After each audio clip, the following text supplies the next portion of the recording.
오랜만에 한 선배를 만났는데 이런 이야기를 해줬습니다. 요즘 들어 그런 생각이 들어. 회사가 내 인생을 영원히 보장해주는 것도 아니고 회사 생활에 내 인생을 다 바치기엔 너무 아깝다는 생각.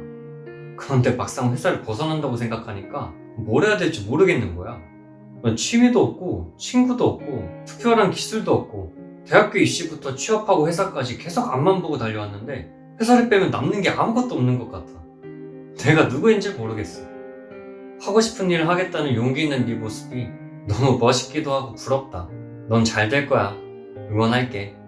이야기를 들으면서 아버지 생각이 났습니다. 제 아버지는 한 공기업에서 30년 넘게 재직하고 곧 정년퇴직을 앞두고 계십니다. 그런데 이 평생을 회사에서 보내신 아버지는 이제 쉴 수 있는 퇴직을 기뻐하기보다는 나 이제 퇴직하고 뭐 하지? 하면서 좀 걱정을 하고 계신 거예요. 저는 3주 전에 퇴사를 했는데요. 퇴사 전 동기들과 식사를 하면서 이런 이야기 나눴어요. 민부님은 퇴사하고 뭐 하세요? 쉬세요? 당분간 이직보다는 제가 하고 싶은 일들을 하려고 해요. 어떤 일이요? 하고 싶은 게 많아서 다 말하기가 좀 애매하네요. 와, 하고 싶은 일이 많다니 부럽다. 난 하고 싶은 일이 없는데. 저는 하고 싶은 일이 많은 게 누구나 그런 줄 알았는데 많은 사람들이 오히려 하고 싶은 게 없어서 고민한다는 걸 발견했습니다. 그리고 생각해보니 저도 처음부터 하고 싶은 게 많았던 건 아니더라고요. 그래서 제가 어떻게 하고 싶은 일이 많아질 수 있었는지 하나하나 말씀드려보겠습니다.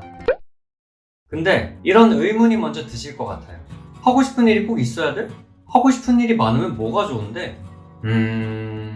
하고 싶은 일이 무조건 많아야 된다는 것은 아닙니다. 모두에게 정답은 아닐 수 있어요.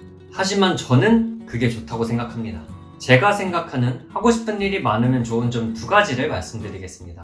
우리 초등학생 시절을 떠올려 봅시다. 빨리 어른이 되고 싶고 크고 싶은데 시간이 진짜 안 갔어요. 중학생, 고등학생 때는 남자들의 경우 19세 이상만 할 수 있는 게임이나 그런 영상들을 보려고 빨리 어른이 되고 싶긴 했었죠.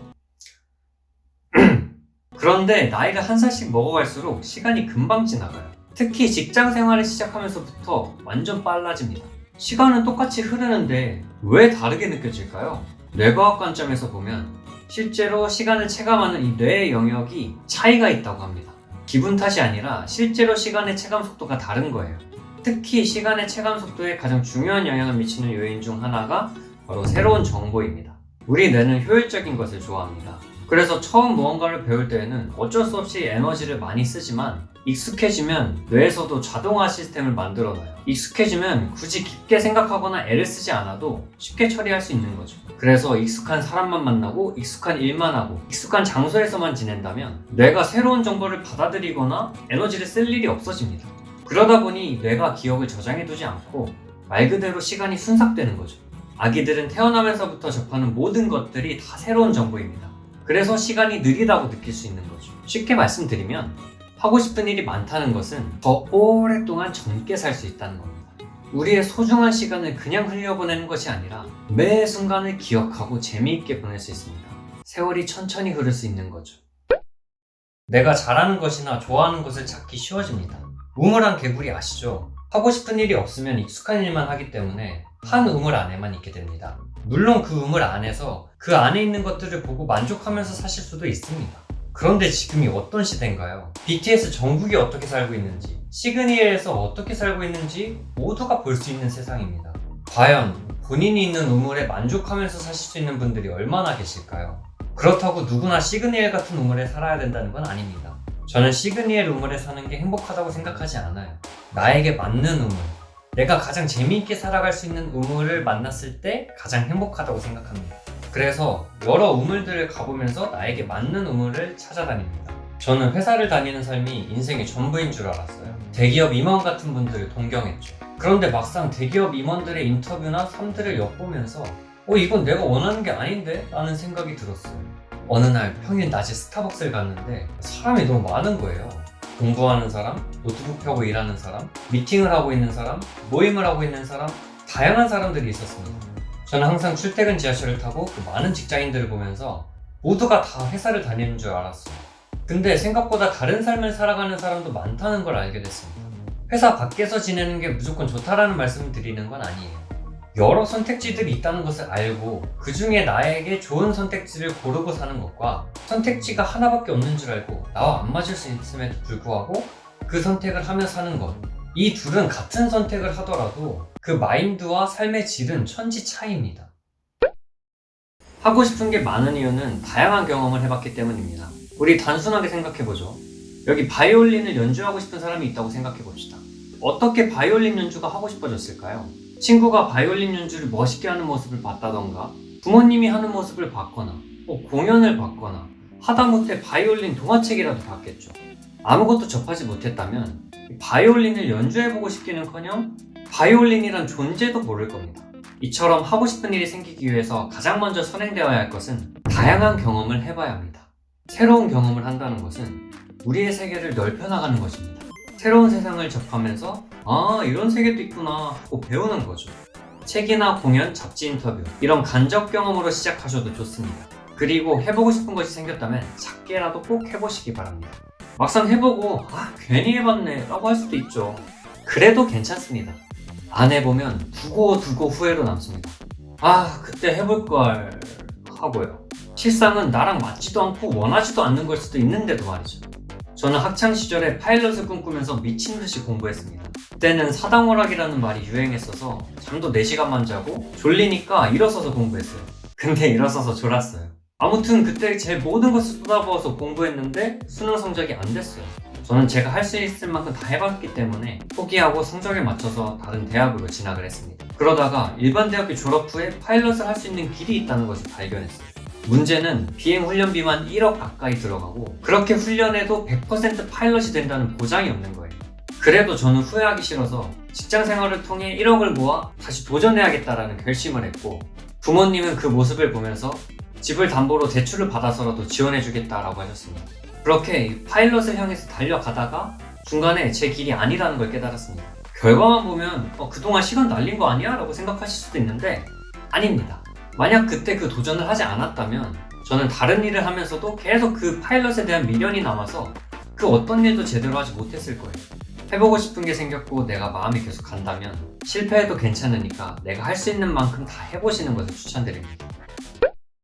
아마추어 댄스 대회, 영어 말하기 대회, 아카펠라 동아리, 부산지역축제봉사, 청소년박람회 운영, 국회의원 후보 선거운동, 시험학급원 수강, 1년 해외봉사, 대학 총학생회, 부산재능남단체, 의무수강 여러가지. 이 정도면 정말 다양하게 경험 많이 했죠. 어떻게 이 많은 것들을 다 해볼 수 있었을까요? 저는 학창시절에 극적으로 소심한 사람이었습니다. 초등학생 때는 집 문이 열쇠로 열어야 했었는데 열쇠를 잃어버렸을 때는 아버지 회사에 가서 열쇠를 받아왔어야 됐어요. 아버지 회사 문 앞까지 가서 30분 넘게 못 들어가고 있다가 회사 직원이 발견해서 겨우 열쇠를 받아오곤 했었죠. 고등학생 때는 수학여행 장기자랑 때 제 반 친구들이 이 쏘리쏘리 댄스를 했었는데요. 저도 너무 추고 싶은 거예요. 그런데 말도 못 꺼내보고 수학여행 가서 그냥 열심히 박수만 쳤죠. 앞서 말씀드린 화려한 제 이력과는 거리가 먼 이야기죠. 제가 가장 많이 변할 수 있었던 건 영어 말하기 대회 참가였습니다. 그때 영어 동아리에 들어갔었는데 동아리원은 무조건 대회에 참가해야 됐었어요. 등 떠밀려서 출전하긴 했지만 너무 잘하고 싶었습니다. 멋진 모습을 사람들에게 보여주고 싶었어요.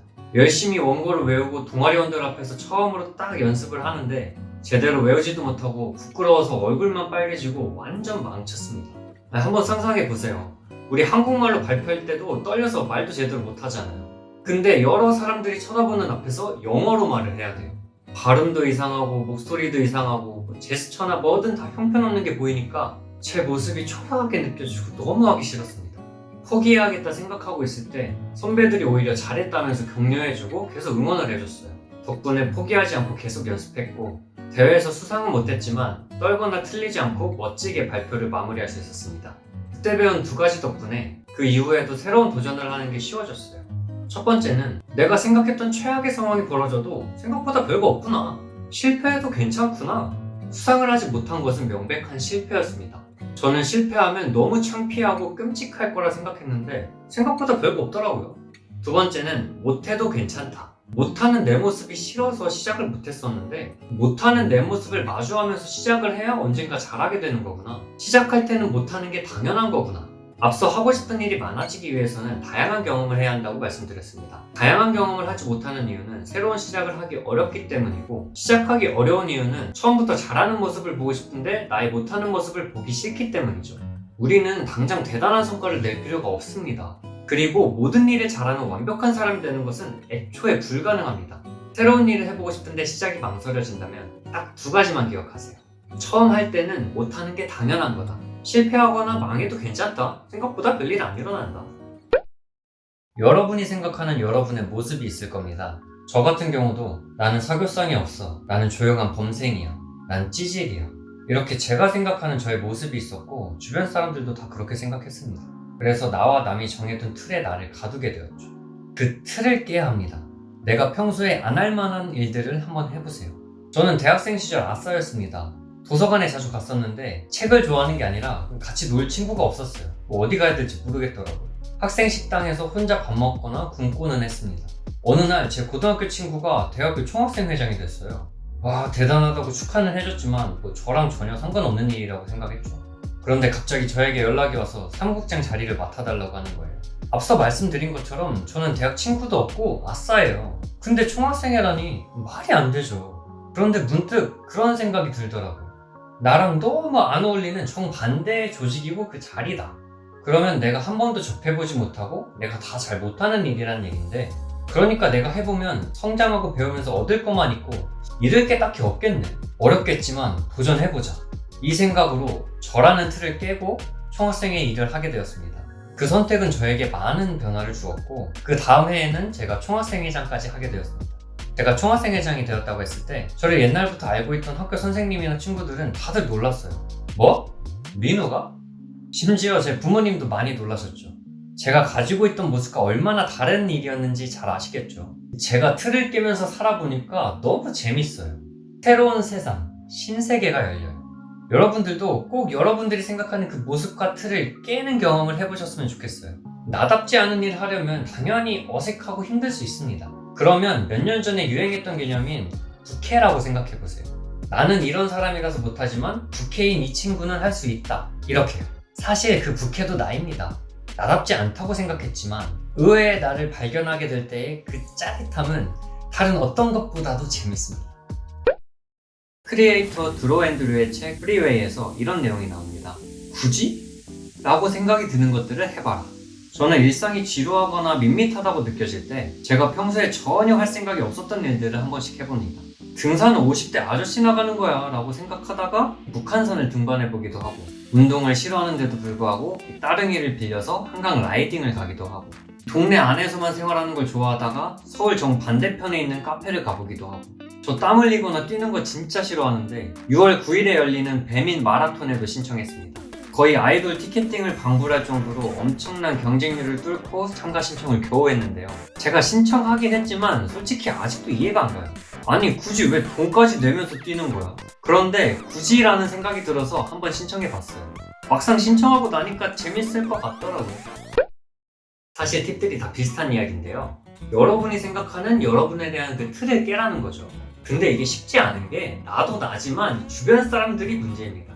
제가 갑자기 안 하던 짓을 하면 당연히 이상하게 보겠죠. 그래서 틀을 깨고 싶을 때는 만나는 사람도 바꿔보는 것을 추천합니다. 내가 독서를 안 하는데 독서를 해보고 싶으면 독서 모임을 간다거나, 영어를 싫어하면 외국인 모임을 가보는 거죠. 왜 그 학창시절에 공부 잘하고 싶으면 반 1등이랑 놀아라 라는 말이 있잖아요. 새로운 나의 모습을 낯설어하는 사람들과는 잠시 멀리 하고, 그 모습을 오히려 자연스럽게 생각하고 나답게 생각해주는 사람들과 어울리다 보면 새로운 일을 해보기가 아주 쉬워집니다. 저는 재미있게 일하고 재미있게 배우고 재미있게 놀고 재미있게 살고 싶습니다. 그렇게 살 수 있다는 확신을 갖고 3주 전 퇴사를 했고, 지금은 재미있게 살기 위한 도전들을 해나가고 있습니다. 하고 싶은 일이 너무 많아서 회사 안에만 있기 좀 아깝더라고요. 여러분도 하고 싶은 일이 생긴다면 그게 취미든 부업이든 배움이든 뭐든 좋으니 작게라도 시작해보세요. 결국 그 선택들이 이어지고 쌓여서 재미있게 살아갈 수 있습니다. 저는 앞으로 재미있게 살면서 경험하는 모든 것들을 공유해드릴 예정입니다. 그 과정이 궁금하신 분들은 구독과 좋아요 꼭 해주시고 저와 함께 해주시기 바랍니다. 한 번뿐인 인생 재미있게 살자. 지금까지 민부였습니다.